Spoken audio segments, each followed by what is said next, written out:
श्री शिवाय नमस्तुभ्यम दोस्तों। इस वीडियो में हम पशुपतिनाथ व्रत के नियम के बारे में जानेंगे। पशुपतिनाथ व्रत को शुरू करने के लिए किसी विशेष महीने या किसी शुभ मुहूर्त का चयन करना आवश्यक नहीं है। पशुपतिनाथ का व्रत किसी भी महीने के सोमवार से शुरू कर सकते हैं। इस व्रत को लगातार 5 सोमवार तक करने का विधान है। अगर किसी कारणवश आपको कहीं दूर जाना पड़ जाए या अन्य कोई आवश्यक कार्य आ जाए और उसी शिव मंदिर में जाना असंभव हो तो व्रत को अगली सोमवार पर टाल देना चाहिए और उस सोमवार की गिनती नहीं करनी चाहिए।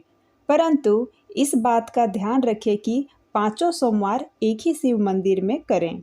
पशुपतिनाथ व्रत में सुबह और शाम दोनों समय पूजन करने का विधान है।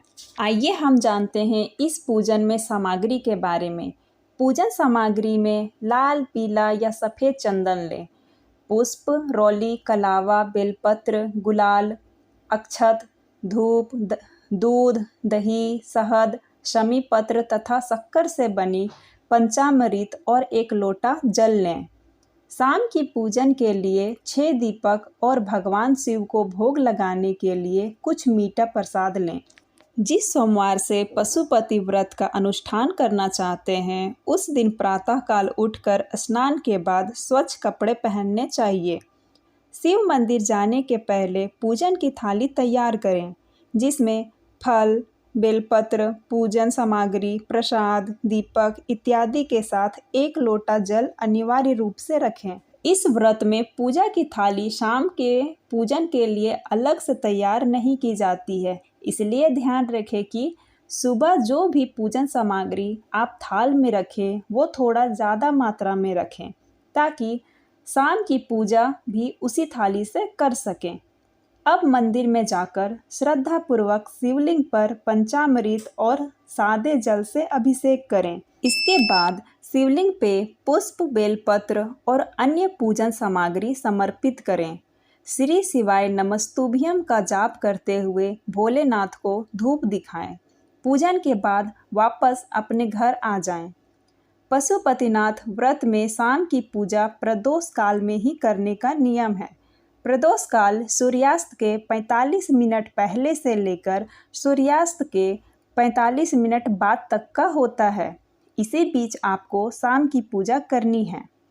शाम की पूजा में इस बात का ध्यान रखना जरूरी होता है कि पूजन की थाल और सामग्री सुबह वाली ही हो, दोबारा थाल को ना सजाएं।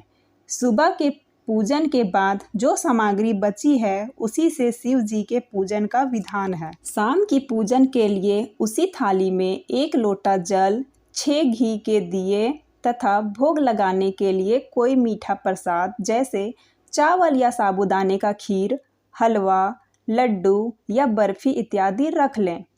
पशुपतिनाथ व्रत के प्रसाद को अगर आप घर पे ही तैयार कर रहे हैं तो इस बात का ध्यान रखें कि पूरे प्रसाद को मंदिर ले जाना है। घर में प्रसाद का जरा सा भी भाग नहीं छोड़ना है। प्रसाद के साथ 3 दोना या पेपर प्लेट रख लें। अब शिव मंदिर में जाकर सबसे पहले शिवलिंग पे जल समर्पित करें। उसके बाद सुबह की बची हुई सामग्री से शिवलिंग की पूजा करें। थाल में लाए 6 दियों को शिवलिंग के सामने रख दें।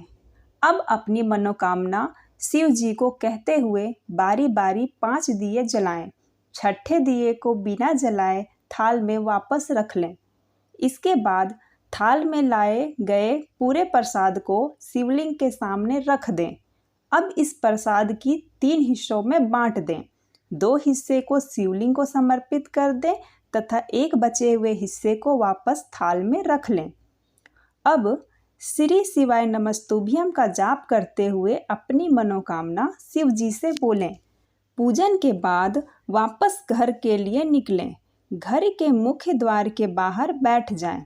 अब जो 1 दिया आपके थाल में बचा हुआ है उसे अपनी मनोकामना बोलते हुए जलाएं और इस दीपक को अपने दाहिने तरफ दरवाजे के पास रख दें। उसके बाद घर में प्रवेश करें। थाल में रखे हुए प्रसाद का 1 हिस्सा को स्वयं ग्रहण करें। इस प्रसाद को अपने परिवार के सदस्यों या किसी और को नहीं देना है। प्रसाद ग्रहण करने के बाद आप सेंधा नमक से बना हुआ भोजन कर सकते हैं। इस तरह पूजन करने के बाद पशुपतिनाथ व्रत की पहली सोमवार की व्रत संपन्न होती है। ठीक इसी तरह से आपको आगे 4 सोमवार तक पूजन करनी है और 5वें सोमवार को पशुपतिनाथ व्रत का उद्यापन भी करना चाहिए। अगर पशुपतिनाथ व्रत की उद्यापन की विधि आप लोगों को चाहिए तो कमेंट बॉक्स में कमेंट कर दें।